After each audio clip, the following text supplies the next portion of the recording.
Olá pessoal, tudo bem com vocês? Sou o professor Antônio Heberto de História, dos primeiros anos FGIH, do Centro de Excelência Dom Luciano, e vamos aí para a nossa quinta aula não presencial, onde nós vamos revisar alguns assuntos relacionados às primeiras civilizações. Estamos debatendo aí os povos do Oriente Médio Antigo, né? Então, vamos retomar alguns pontos debatidos nas aulas não presenciais, revisar alguns pontos aí que vocês ficaram sentindo a necessidade, né? Então, nas aulas anteriores, nas aulas presenciais, a gente debateu sobre, entre outras coisas, né, mas mais recentemente, sobre a pré-história e temas como revolução agrícola, surgimento da pecuária, a sedentarização, o uso de metais, o surgimento do comércio, entre outras coisas. A gente debatia sobre as civilizações que não possuíam escrita e por isso costuma se chamar de civilizações pré-históricas. O fato delas não terem escritas, a gente debateu, que o fato delas não terem escrita não quer dizer que elas não têm história, já que existem outras fontes que a gente pode utilizar para poder escrever a história desses povos, que a gente vai chamar de povos ágrafos ou povos sem escrita. E aí nós estamos debatendo agora como esses povos conseguiram formar civilizações, né? Então vamos mais para frente. Esse estudo que a gente faz, ele está dentro do que chama antiguidade ou história antiga. O que é antiguidade? Período da história, né, que se inicia após a invenção da escrita. Olha aí no texto. Por convenção, designa o período entre a invenção da escrita, em cerca de 4.000 a.C., foi mais ou menos quando surgiram os primeiros escritos, e a desagregação do Império Romano do Ocidente, em 476 d.C. Vocês veem aí do lado a linha de tempo, né? Onde tem justamente os tempos que a gente estuda na história, a forma que a gente dividiu os períodos, né? Para poder estudar a história, né? Então, terminamos esse primeiro momento, esse primeiro bloquinho aí, que é a pré-história, né? Em 4.000 a.C., com a invenção da escrita, e agora entramos na antiguidade, que vai durar até 476 d.C., né? Como é que a antiguidade é dividida, né? A antiguidade oriental, que se refere ao Egito, Mesopotâmia, fenícios, hebreus e persas. A antiguidade clássica, ou ocidental, que se refere à Grécia e Roma. E existem também outros lugares do mundo onde também ocorreram surgimento de civilizações, né? E aí diz o texto, né? Essa divisão tradicional considera, portanto, apenas algumas civilizações, descartando diferentes civilizações da África, da América e da Ásia, que a gente vai chamar, no caso da Ásia, de Extremo Oriente, né? Como no caso da Índia e da China. Então, nesse momento, a gente está na Antiguidade Oriental, mas de momento não estamos debatendo o Egito, né? O Egito a gente vai trabalhar na próxima unidade, e ele, apesar de estar na África, ele é enquadrado como Antiguidade Oriental. Então, como foi que esses grupos nômades conseguiram formar as primeiras cidades? Vamos lá os itens. Desenvolvimento da agricultura e a domesticação de animais. A gente debateu isso longamente na sala de aula, né? Onde, quando criaram a agricultura e começaram a domesticar os animais, houve uma revolução, né, na forma de organização desses povos, né, desses grupos humanos. Eles eram nômades e aí, já na sequência, né, surgiu o sedentarismo, né, ou seja, eles começaram a se fixar em algumas regiões. Nesse sedentarismo surgiram as primeiras aldeias. O que são as aldeias, né? Elas possuem um perímetro definido, né, uma área definida, com moradias permanentes, cemitérios, depósito para guardar os bens e os alimentos. Isso aí por volta de 11.000 anos atrás, né? Surgimento das primeiras aldeias. E daí para as cidades é um pulo, né? As primeiras cidades surgiram por volta de 5.000 a.C. Elas possuíam construções públicas, como ruas, pontes, templos, praças, comércio, que são mercados e portos, por exemplo, né? Região onde pratica o comércio, e sede do governo, que eram os palácios, onde ficavam os reis, faraós, imperadores, e todo o seu aparelho burocrático, né? Para proteção, geralmente era cercado por muralhas, demarcando seus limites com o campo da agricultura e do pastoreio. Então, há toda uma organização aí nessas cidades e O campo, né, onde era praticada a agricultura e a pecuária, o pastoreio, vai ficar fora dos muros dessas cidades. Mas afinal, né, a gente debate tanto, fala tanto a palavra civilização, e o que é uma civilização?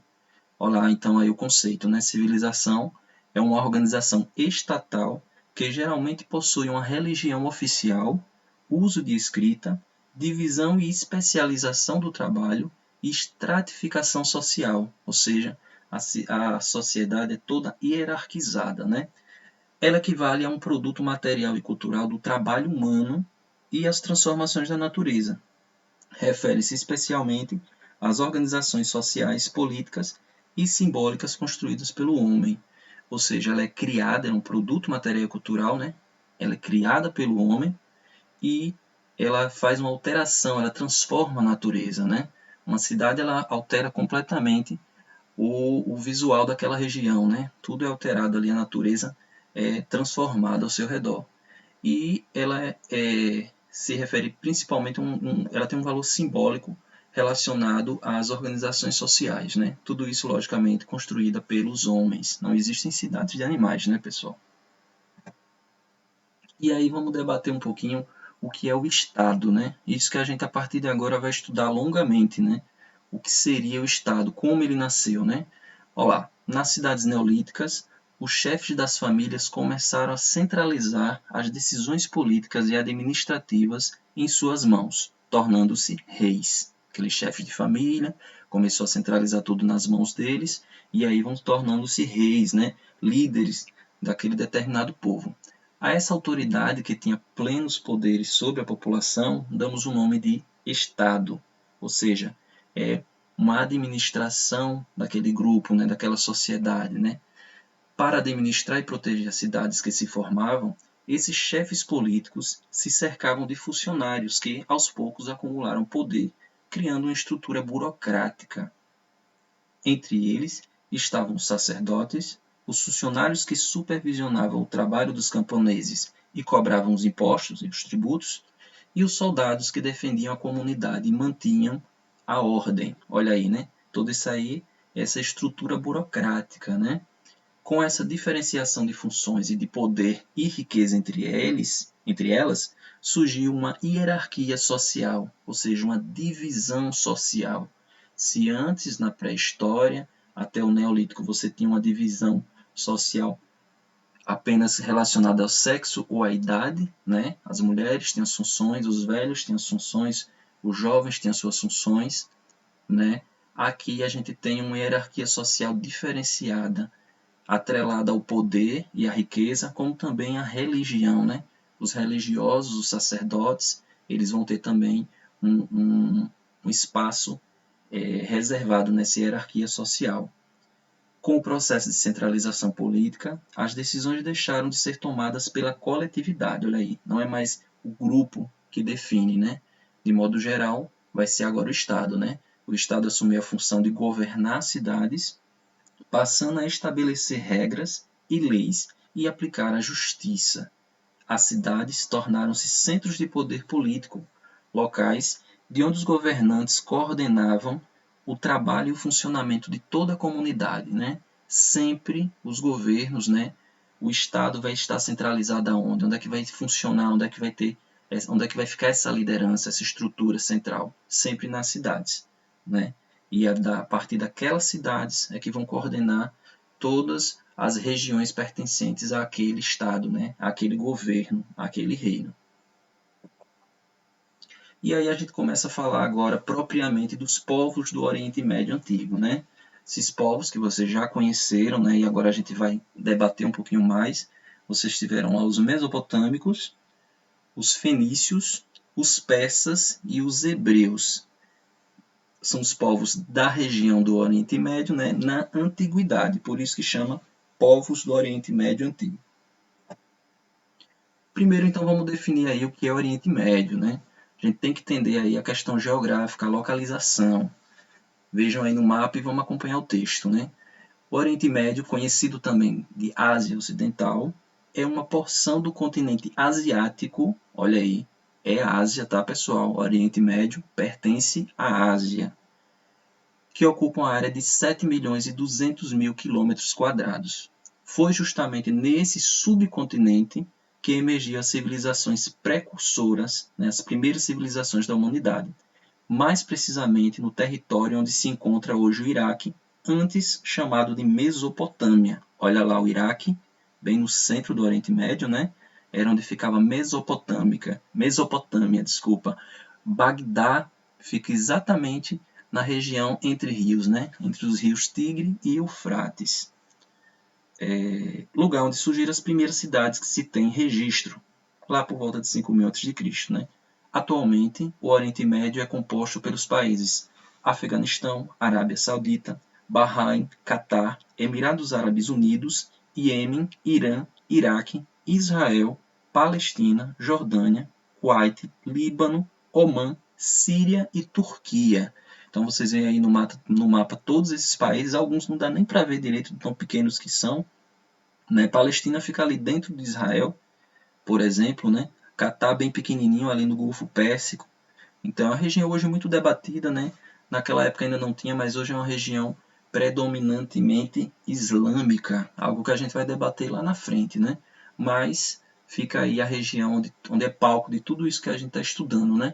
Claro que quando se fala de Oriente Médio tem a questão do Egito também, né? O Egito tem um pedacinho ali que é uma parte asiática, mas ele propriamente ele fica na África, né? Então vamos para frente. Essas civilizações que surgiram nessa região, elas também são conhecidas como civilizações hidráulicas ou fluviais. Os nomes já entregam, né? Hidráulica vem de água, né? Civilização da água ou fluvial. Fluvial de quê? De rio. Então, civilizações atreladas aos rios, né? Vamos ver o que é que diz aí. Essas civilizações surgiram às proximidades de grandes rios, onde se iniciou a atividade agrícola. A união das pequenas aldeias provocou a formação das primeiras cidades, que ficaram conhecidas como civilizações fluviais, pois ficavam em torno de importantes rios. Exemplo, Mesopotâmia, surgiu ali entre os rios Tigre e Eufrates. O Egito, o rio Nilo, que a gente vai debater mais lá para frente. Hebreus tinha o rio Jordão, um riozinho menor, mas extremamente importante, né? A Índia, que a gente vai debater lá na frente, tem os rios Indo e Ganges. E a China tem os rios Amarelo e Yangtze, também conhecido como Rio Azul. Na imagem aí vocês têm a imagem atual do rio Nilo lá no Egito, né? E aí o que acontece, pessoal? É muito fácil de entender. Sempre as civilizações vão surgir próximas a rios. Questão de necessidade para poder irrigar, né, a agricultura ali que era a principal atividade econômica dessas civilizações, e também para o abastecimento, né? Até hoje, né, muitas das cidades que mais recentes até elas surgiram próximas a rios. Isso é muito fácil de entender, né? E aí essa região tem esse nome de Crescente Fértil. Olha aí, foi uma importante região, especialmente para o início da sedentarização de diversos povos. Ela leva esse nome porque, localizada entre os rios Tigre, Eufrates, Jordão e Nilo, tem um formato que se assemelha ao de uma lua crescente. Não dá muito para entender, mas parece uma lua crescente assim, pessoal. Até que parece, né? A ideia é justamente essa, que é uma lua crescente, que você vê a parte mais abaixo, você tem o rio Nilo e o delta do Nilo, onde vai crescer a civilização egípcia, e aí vai passando por Canaã, Fenícia, e aí a região da Mesopotâmia. É uma região entre desertos, uma região majoritariamente árida ou semiárida, porém esses rios, a região desses rios vai ser uma região extremamente fértil, como a gente já viu aí, a questão do rio Tigre e Eufrates tem esse sistema de cheias e vazão, e aí isso deixava a região bastante fértil, algo que a gente vai ver também lá no Nilo. Então, muito fácil de entender, né, a importância desses rios, como também o nome Crescente Fértil se refere a essa região, é onde vai surgir as primeiras civilizações. Muito fácil de entender também, porque os grupos humanos foram se juntando, né? Diversas aldeias foram se juntando nas proximidades desses rios. Lá no livro de vocês tem a linha do tempo desses povos do Oriente Médio Antigo, lá na página 51, tá aí também no slide. E aí é interessante porque você vê, tem alguns eventos ali do lado direito, né? E do lado esquerdo tem o período das civilizações, né? E pode ver que elas conviveram entre si durante um bom tempo, né? A gente vai ver uma troca, uma relação entre todas essas civilizações, ainda acrescentando a egípcia aí, né? Que não está nessa linha de tempo, mas que também vai estar presente em quase todo esse tempo aí. E aí vamos para debater alguns conceitos, né? Alguns que a gente já trabalhou lá nas aulas não presenciais, mas que é importante vocês entenderem, tanto para entender essas civilizações, como até outras que a gente ainda vai debater, né? Primeiro é modo de produção asiático. É um termo que não é tão usado na atualidade, mas que vira e mexe vocês podem encontrar com esse termo, inclusive em provas. Olha aí, o que é o modo de produção asiático, que muitos de vocês pesquisaram, né? Era a forma que se organizavam as primeiras civilizações, onde o Estado era o detentor das terras nas quais trabalhavam os camponeses e escravos. Algumas civilizações que se organizaram desse modo foram a Mesopotâmia, Egito, a China, a Pérsia, a Índia. Os hebreus têm algumas características também aí do modo de produção asiático. Algumas características gerais desse modo. Poder monárquico e centralizado. Monarquia é o quê? Rei, né? Rei, faraó, imperador. Tudo centralizado na figura desse monarca.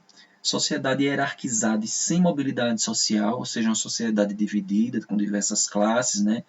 E com, como ele diz aí, sem modalidade social, sem mobilidade social. Quer dizer o que é isso, pessoal? A gente já debateu, né?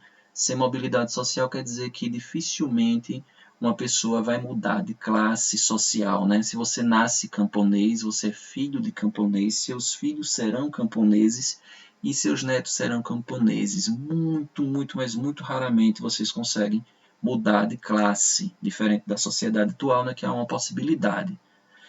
Governo teocrático e autoritário. Teocrático a gente debate um pouquinho mais à frente sobre esse termo, e autoritário quer dizer que é um governo despótico, um governo com todos os poderes e inquestionável, né? As pessoas seguiam cegamente esse governo, seja o faraó, seja o rei, seja o imperador, as pessoas não vão questionar o poder desse cara. As terras eram propriedade do Estado, tudo pertencia ao rei, ao faraó, ao imperador, tudo era do Estado. A principal atividade econômica era a agricultura, fácil de entender, né? Também existia comércio, também existia pecuária, mas aí a gente está dando características mais gerais, né, dessas sociedades. Pagamento de tributos ao Estado, né, já que tudo pertencia ao Estado, os camponeses, os trabalhadores vão entregar tributos ao Estado, né, seja o rei, seja o faraó, eles vão ficar com uma pequena parte da produção, eles vão sempre trabalhar principalmente para atender ao Estado, para pagar os tributos. Servidão coletiva na produção agrícola e na construção de grandes obras estatais, como canais de irrigação, templos, pirâmides, palácios, etc. O que seria essa servidão coletiva, pessoal? Olha só, essa imagem aí é uma imagem de como teria sido construído algumas das pirâmides do Egito, né? Todos os camponeses e escravos, ou pelo menos uma parte dos camponeses, havia uma organização, vão trabalhar tanto na produção agrícola, para fornecer alimentos, para pagar os tributos para o Estado, como também vão ser convocados para trabalhar em grandes obras, né? Fazer templos, fazer pirâmides, palácios, canais de irrigação, tudo isso era utilizado na servidão coletiva. E, em sua maioria, dessas sociedades que tinham modo de produção asiático, eles possuíam religiões politeístas. O que seriam religiões politeístas? Vamos ver mais para frente também. Olá, primeiro o termo teocracia, né? Teocracia do grego theo, que significa Deus, mais cracia, poder, né? Seria poder de Deus ou poder que vem de Deus, né? É o sistema de governo em que as ações políticas, jurídicas e policiais são submetidas às normas de alguma religião. Nela, os governantes eram vistos como representantes dos deuses ou como o próprio Deus vivo. Na imagem aí você tem em cima Ramsés III, né, que foi faraó lá entre 1194 e 1163 a.C. Ele era visto como um deus vivo, ele era venerado como um deus vivo pelos egípcios. E embaixo você tem Hammurabi, que era como um representante de Deus na Terra. Né? Hammurabi que foi rei no primeiro império babilônico. E você tem aí o rei Davi, né, o rei dos hebreus, o famoso rei Davi, foi rei entre 1010 e 1003 a.C. né? Ele também era como um escolhido, um representante dos deuses, certo? Teocracia existe ainda? Existe, que é um exemplo, o Vaticano, a Igreja Católica. Quem é o rei do Vaticano? É o Papa. O Papa é um teocrata, é um monarca no modelo de teocracia, né? Ele é um escolhido, um representante de Deus. E o Vaticano é uma monarquia religiosa, né? No caso católica. Existem outros também espalhados pelo mundo, tá? Esses conceitos politeísmo e monoteísmo, né? Que é uma religião politeísta, são aquelas que têm mais de um deus. Por exemplo, egípcia, né? Você tem ali a imagem embaixo de alguns deuses. A mesopotâmica, né? Você tem essa deusa aí, essa imagem de pedra, a deusa Estar, né? A deusa da fertilidade lá, uma das principais deusas, mas não a única, já que cada cidade tinha um deus próprio, né? Em cima você tem aí a imagem que seria do Deus, né, Javé, com o Filho Jesus e a pomba representando o Espírito Santo. Já é o quê? Religião monoteísta. São aquelas que possuem apenas um Deus.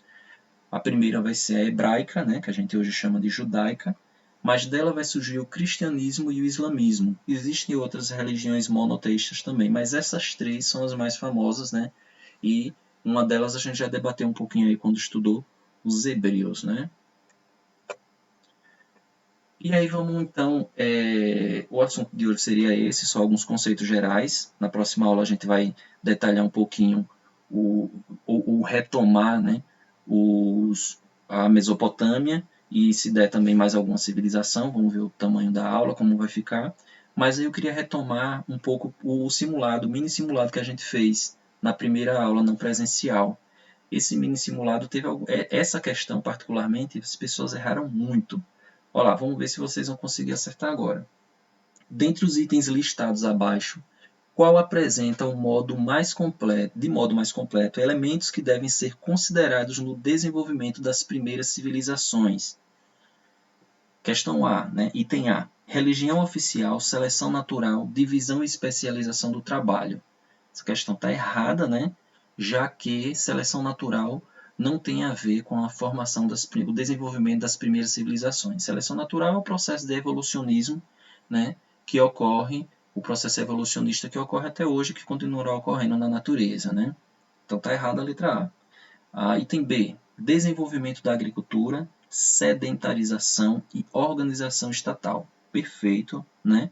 É a resposta correta, já que vemos o desenvolvimento da agricultura sendo fundamental para ocorrer o processo de sedentarização, as pessoas começaram a ficar num lugar só, e a partir daí tem a organização estatal, né, a organização de governo, a formação das civilizações. É a letra correta. Mas vamos lá para a letra C. Estratificação social, ok. Desenvolvimento da pecuária, ok. E nomandismo. Nomandismo não. Nomandismo é o contrário do sedentarismo, né? São aquelas civilizações que ficavam perambulando, né? Procurando alimento, procurando um lugar para ficar. Então essa questão está errada, porque o nomandismo nada tem a ver com a formação das primeiras civilizações. Item D. Sedentarização, ok. Religião oficial, ok. Cultura em comum. Não se aplica a todas as primeiras civilizações. Por quê? Um bom exemplo é a Mesopotâmia, né? Foram diversas culturas que passaram por ali, diversas culturas que foram tomando o poder no decorrer do tempo. Então não se aplica. Letra E, desenvolvimento da pecuária e da agricultura, ok, perfeito. Normandismo, errado, já vimos ali atrás, né? E desenvolvimento de técnicas de fundição de metais. Foi importante o desenvolvimento de técnicas de fundição de metais? Foi. A gente chegou a debater na sala sobre isso. A fundição de metal, né, a prática de poder fundir os metais foi importante para o desenvolvimento da agricultura, como também para o processo de dominação. Eles começaram a ter armas mais eficazes e um povo começou a dominar outro, e isso formando algumas dessas civilizações. Olha aí, essa planilha aí, pessoal, é a resposta, a quantidade de respostas corretas a essa questão. Você vê que a maioria, né, 45% apostou no desenvolvimento da pecuária e da agricultura, no nomandismo e desenvolvimento das técnicas de fundição de metais. Nomandismo totalmente errado, né? Boa parte de vocês erraram. De 66 respostas, 16 apenas foram corretas, ok? E aí os outros itens também que o pessoal se atrapalhou um pouco, né? Vamos para mais uma questão. Também do mini simulado. Essa foi muito fácil, quase todo mundo acertou.